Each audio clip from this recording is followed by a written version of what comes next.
Well, hello there. I am Das Goravani.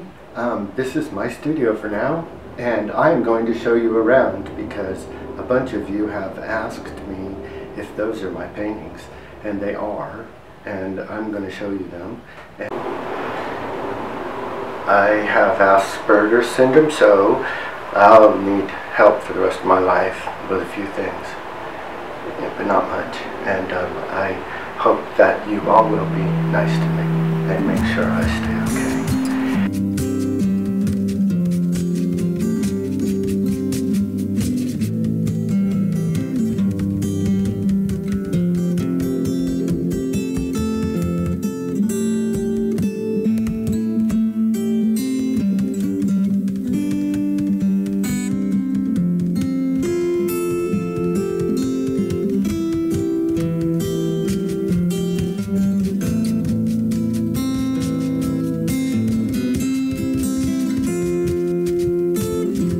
See, I'm always in my room. I'm kind of confined in my room, so things that I like to do in my room, because I'm always confined in my room.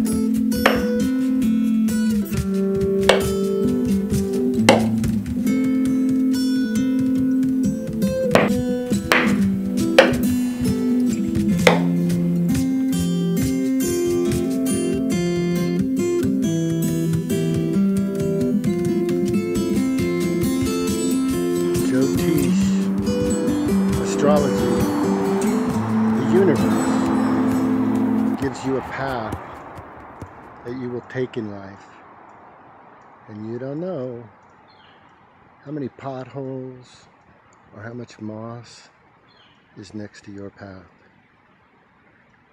Jyotish is about what will happen. It's not about what might happen. It's about what will happen, but humans can't read it perfectly, so no astrologer can tell you what will happen. But Jyotish is about what will happen. You can't change it. God's in control. Just like all that moss and all those rocks are right where they're supposed to be based on their entire histories. Not a single atom is out of place, and that goes for your whole body. And your mind, life, and culture. It's all a product of the universe.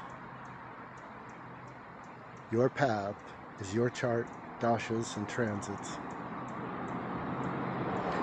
And in the end, we have nothing to do but accept it and be happy. And believe that there's a divine guiding it. Because we do not see consciousness springing up out of nothing. In ponds or the ocean. We don't see free will coming up out of the chemicals and the ions and bubbles on Mars or the moon. No.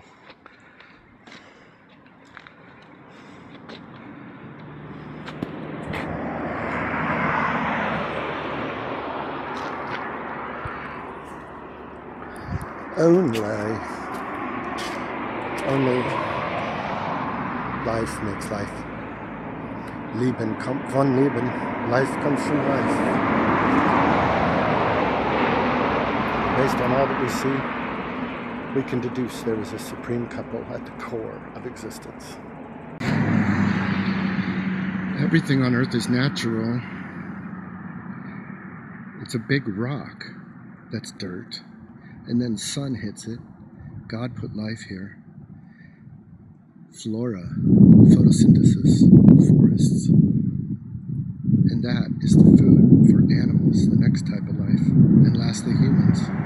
But even cars are organic because they're made by humans with materials from Earth under the physics of Earth, like the wheel is a fact of life on Earth.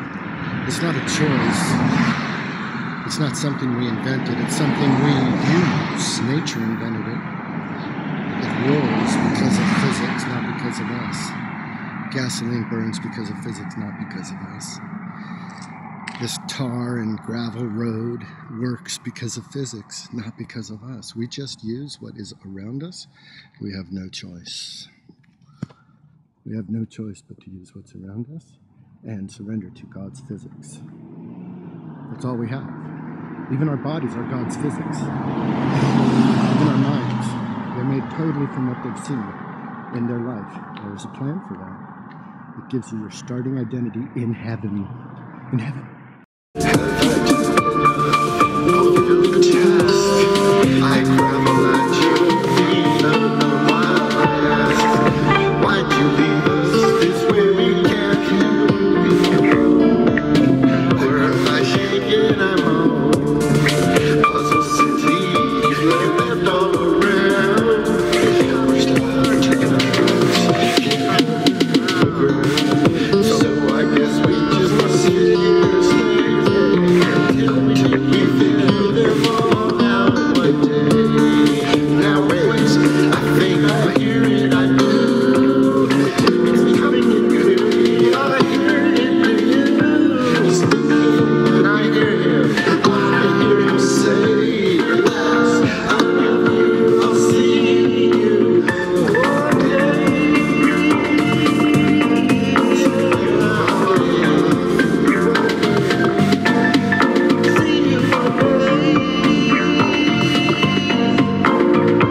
Relax, I love you.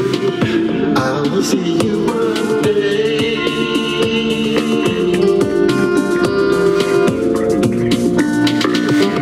I'll see you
Okay.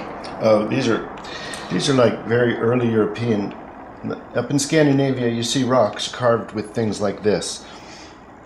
One wonders if they're not just maps or some very early language. The Norse and Scans are also responsible for the viney intertwined animals in so-called Celtic art. It's the wavy, viney, nature-like stuff. And also they have very symmetrical things like swastikas and other little lines and stuff, where they might put a circle there, and then a line off here, and a circle on that with two things sticking off it. The Picts did the exact same kind of stuff. Now they're very close, okay? The Picts are at the top, but this is Britain. The Picts are at the very top. Here's Ireland. And here's Norway. So the Norse and the Picts were the closest people, and indeed they have symbols like this quite a bit. And some people think that they were, they're on rocks, and some people think that they were just simply family land demarcations, and that the symbol means who the family was by marriage. So you could navigate tribally when you walked about. The Celts across Europe, and then into Ireland, they always had only trumpets, bugles, swirls, and circles, and roundels. A roundel is take a circle, and basically you start with yin-yang.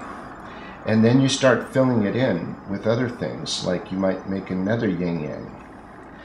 And within one of those, yet another one. And they got into very small fractaling of round things. So their jewelry would look like a lump of berries, but if you look closely, each berry had on it a triskel, and within some of those triskels there's another triskel, very, very finely engraved into gold, repeated in a fractal way so many times on a bracelet that it really just looks like a fuzz of gold. The bracelet just looks like really lousy, like as if they cast it in sand, but if you look closely, it's actually extremely fine art.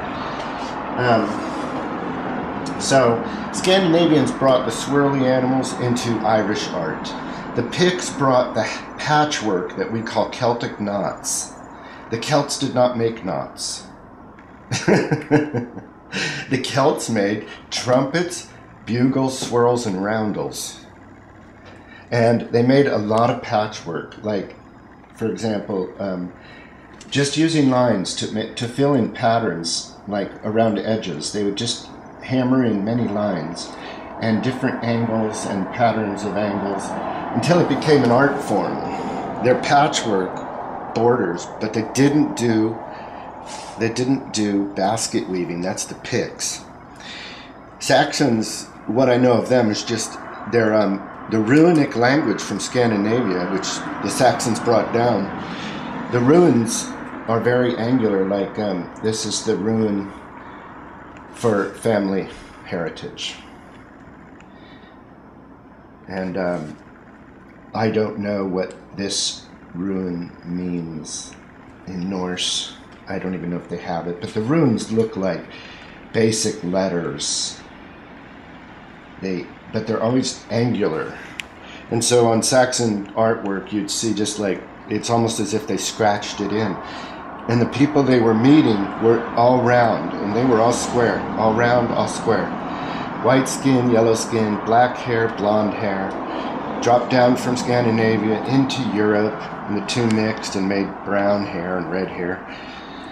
And the Irish are from old Celtic stock, and so they're up on the edge with European Celtic stock, and they went up and crossed into Scotland and brought European culture into Scotland, which is why you got bagpipes. Bagpipes is from Persia. The Celts are from Scythia and Persia, which is lower Ukraine and, Eurasia. And they crossed over and conquered all of Europe culturally before history. And 3,000 years ago, they crossed into Ireland and then into Scotland. And that's why you got Eurasian culture in Scotland modernized to look white. And all these arts have merged in Arthurian England and the monks of Germany, and from 54 BC onwards. When Caesar went up, he saw all this. That's 54 BC. Since then, they've all been merging together. And that's why in the Book of Kells, made in like 800 AD, 850 years after Caesar conquered Europe, the monks who painted that knew all these art forms, and therefore the Book of Kells is not Irish. It is in fact Jute, Saxon, Angle, Pict, Norse, Swede, Dane, Irish, Celt, Roman, everybody who was around. Everybody who influenced those people through invasion and war. By 800 AD, the monks in Ireland were Germans. Patrick was, coming from Germany after being a slave in Ireland early in life. So he knew their language, he knew their culture, but he was coming from Germany. He's German, and it was really Saxon and Jew, foreigner monks and kings upon the Celts in Britain and Ireland, conquered them, brought them down, even till today. And they brought their art, and everybody's art mixed. So the Book of Kells was a total mix, and it's not Celtic art. Celtic art, I'll just name a place you can see Celtic art very purely. Except the border of the carpet page of the Book of Duro, which is a Bible in Ireland, but you can look it up online. The carpet page of the Book of Duro is exactly Celtic art, except for the border. That's Pictish, because you'll see it's a basket weave. Otherwise, most people are very confused about Celtic art. George Baines, in his book on Celtic art, labels the Pictish things as Pictish, so he knew. Real scholars don't get it mixed up. Only the general public gets it mixed up. So, Barry Cunliffe, his book's from Oxford, he's good. Anyway, these art forms represent a culture's feel and mood. So a culture that's round, that's soft and feminine, that's water flow. A culture that has square, hard things like the scans, that is more take charge, dominate, do. It's more related to being male, and it ends up in gridlock. Whereas roundels flow, there's no gridlock. Everything keeps flowing like water. So cultures are either 3 or 4, water or square, round or square.